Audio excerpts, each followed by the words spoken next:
We are in bench boost territory, so today I decided to create the best possible bench boost draft. I'm going to pick 15 players that are going to be basically your lineup. We're going to talk about the reasons I'm picking them, why I'm meeting some players, and how can we prepare for the upcoming week the best.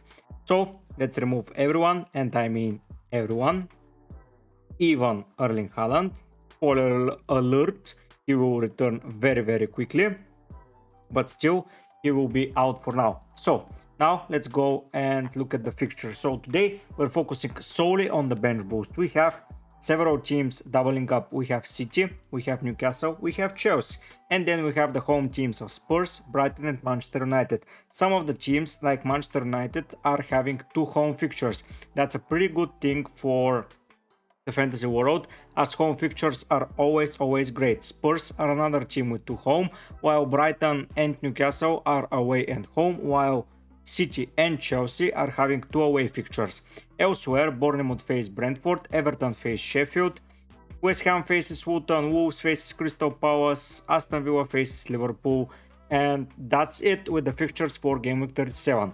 Now, my strategy is to deploy as many doublers as possible, but I'm not going to avoid the important fixtures as well. So let's start with the doublers. As you can assume, I'm returning immediately Erling Haaland. For me, he is a striker that must be owned right now, and with his price point and with the way he is playing, I believe this is a good strategy to own him. We will pick more players from Manchester City as they're aiming for the title. I will go with Ederson and I will give you my reasons. When they have a double, it's pretty hard to nail which one defender is going to be played every week. But the thing we know for sure is that Ederson is going to be played in both fixtures.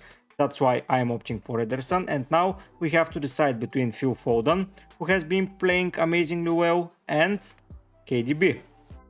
So KDB, my reasoning behind him is on the away fixtures, he has been detrimental. 2 assists, 1 assist, 2 goals and an assist, 1 assist, 1 assist, 1 goal, 1 assist.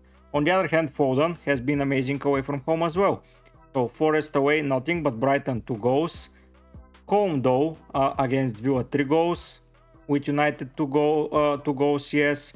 Then it was away to Brentford 3 goals, so he has a little bit of a mixed fixture run, but in my opinion KDB is the best second premium option that you can go for, and I'm selecting him. Now we are done with the Spurs players, and I believe we should target Arsenal players as well. The thing with Arsenal players is that we need their players as they're aiming for a title and they need to win as well as City do. White, Saliba and Gabriel, as you can see, are the 3 players with the most points being defenders, so we have to pick at least one of them. I'm going to go for now with Ben White, as he has been involved in a lot of assists, a lot of goals and a lot of good scenarios, and he has been in the form of his life. Now we need to see an attacker from Arsenal as well. We have an injury for Bruno Fernandes, but I'm going to avoid that for a minute and pick Havertz. He's already in my side, but for me Havertz has been amazing and will finish the season strongly. He has been in amazing form. He has blanked only 3 times in the last 10 fixtures, which is amazing. Saka has been on a good run as well, 3 games with returns in a row. So if I manage to find a budget for him, I will include him as well, but for now I will opt only for Havertz. Now we have the title racers. Let's see what the rest of the teams are fighting for. So Spurs and Villa are fighting for top 4 finishes. Spurs basically need to win the 3 games left, while Villa will need a win against Liverpool. So I will pick a player from Spurs only because they have a double, and I will return Heung-min Son. For me, Heung-min Son has been playing well. I know that he hasn't been in a good form, and there were some rumors that he is going to be benched. But nonetheless, he played 90 minutes against Liverpool, 90 against Chelsea, 90 against Arsenal, and I believe he will play 90 against Spurs as well, against City as well, sorry. And Burnley and Sheffield, they will need to win those fixtures.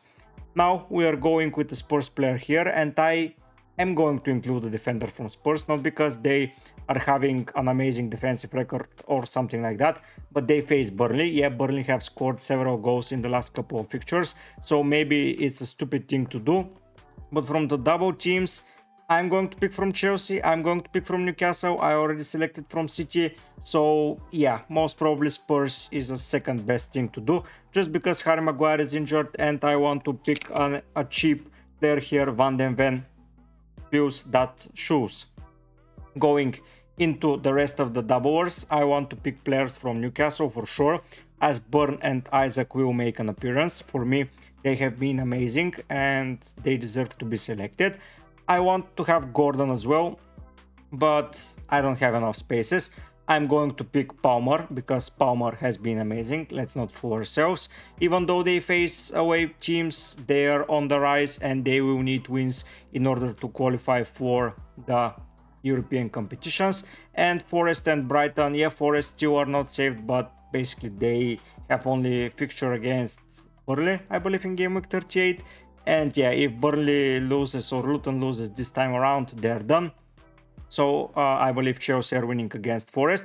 And to cover those wins in defensive perspective, I'm returning Petrovic. Now I have defenders from City, Newcastle, Spurs and Chelsea. Those are 4 of the doubles that I want to own defenders. So we can go and finish our defense with great fixtures, such as Bournemouth against Brentford. I'm returning Reguilon. He has been in an amazing form. He has gotten 3 bonus points without doing anything in a 0-0 victory.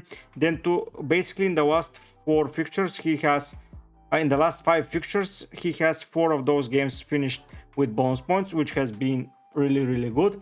I don't think he's staying after the summer because they cannot afford to pay his salary, but for now I'm going to exploit him and I'm going to opt for Reguilon. And the last player I'm going for is Jarrad Branthwaite. I already own him in my squad, but he has been playing amazingly well. Apart from that Chelsea game, he has been returning in the last 5 from 6 weeks.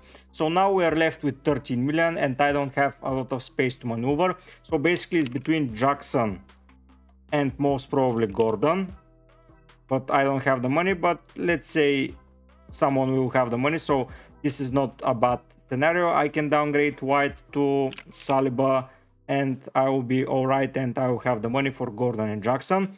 So that's the way. Or the other way around is to include White back and add more penalty takers. Yesterday on my video I've discussed owning penalty takers and how important it is. Yeah, I do not own Saka from the Arsenal team, but owning João Pedro and Bruno Fernandes leaves with me with 6 penalty takers from the, so basically all the double game week players penalty takers are here, and that's a pretty good thing. I own Havertz. If I had the money I would have gotten the Saka, but I do not, so I'm going to go with the second best thing, which is Havertz. KDB has been detrimental and is going to return, in my opinion. He's going to be my captain, by the way. I'm not changing that unless there is an injury set for him. I'm not going to remove the captaincy, so De Bruyne is going to be my captain. In defense I own 3 center backs who are pretty tall and are doing alright. Yeah, we can remove Burn and we can go for Livramento.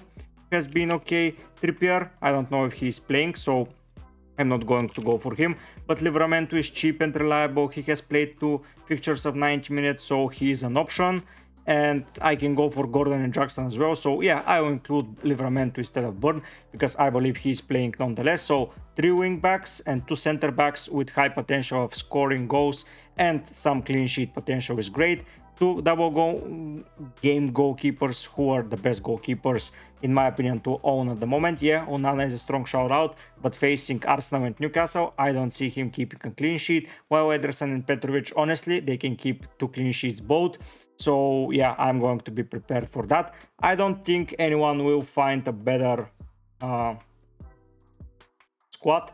I may sound too cocky or something like that, but for me that looks like, if not the best, one of the best bench boosts that you can possibly find. If you agree with me, subscribe, like, comment. If you have any suggestions how I can improve that and where I should spend the money better, you can add them in the comment section down below as well. And I believe that, yeah, I am going to rack up some final chips tomorrow, and I'm going to prepare for the deadline stream on Saturday, where we are going to discuss a lot of things regarding the bench boost, and we are going to have a lot of fun, so stay tuned for that. Turn on the notifications so you don't miss the deadline stream and the videos that I'm going to deploy up until the end of the week. But for now, guys, I'll be heading out. Bye!